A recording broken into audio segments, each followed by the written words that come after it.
Amoeba और वोल्वस के बारे में प्रेजेंटेशन दूंगी। अमेबा को रदरफोर्ड रूसेनहॉफ ने डिस्कवर किया था। अमेबा का कोई शेप नहीं होता, क्योंकि जब ये मूव करता है इसमें सेडोपोडिया होते हैं जो बनते रहते हैं और बिगड़ते रहते हैं, इसलिए इसका कोई शेप फिक्स नहीं होता।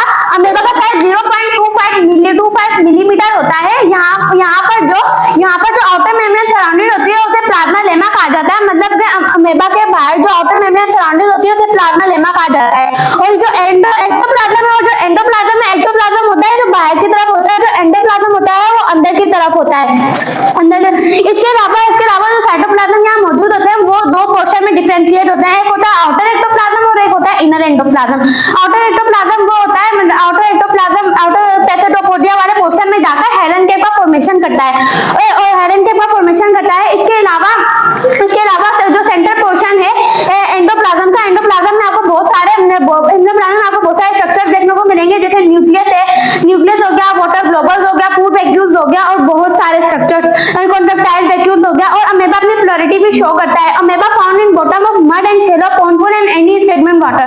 अमेबा पाया जाता है पानी के अंदर, मतलब जिसके अंदर मिट्टी होती है और ऐसी कोई भी चीज है उसमें पाया जाता है पानी का। It is unicellular and can change its cell by sending cut and withdrawing pseudopodia false speed.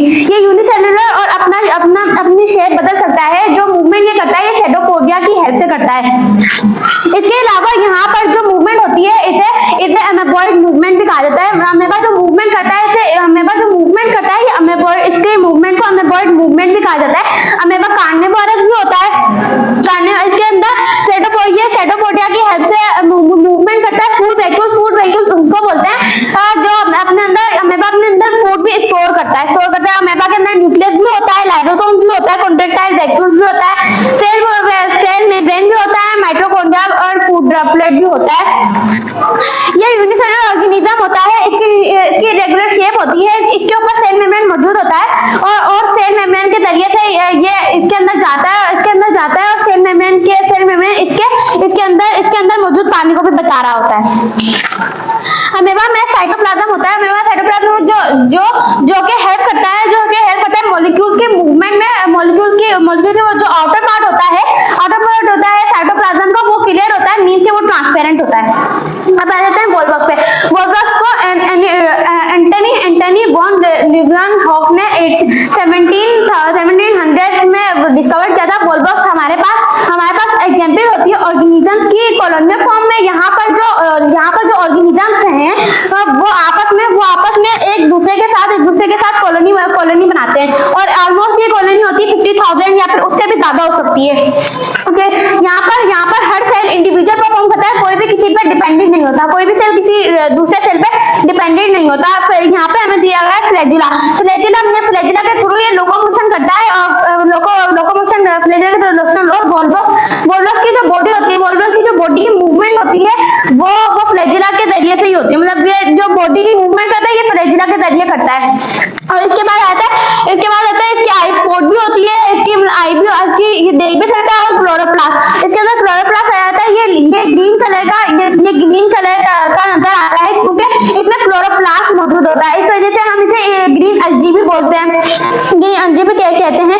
Chloroplast में क्लोरोफिल भी मौजूद होते हैं। सही है। अब इसके अंदर non reproduction gelatinous cell wall भी होती है, कॉन्ट्रैक्टाइल वैक्यूल और न्यूक्लियस भी इसके अंदर होता है।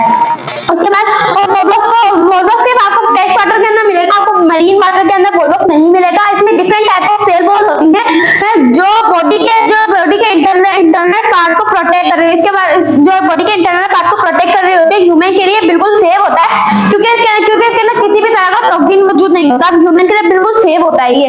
वोल्वस के ऐसे जेनस से ताल्लुक होते हैं जिसके बहुत सारे इंसेस्टर्स होते हैं, मतलब बहुत पुराने इंसेस्टर होते हैं और इसकी फैमिली को वोल्वोकेटिया भी कहते हैं। और तमाम वोल्वस में दो फ्लैजिला होते हैं। जब फ्लैजिला एक साथ काम करते हैं तो वोल्वस की बॉडी पानी में मूव करती है, और जब फ्लैजिला एक दूसरे के साथ काम करते हैं तो वोल्वस की बॉडी पानी में मूव करती है और ये सारे पानी में ही रहते हैं।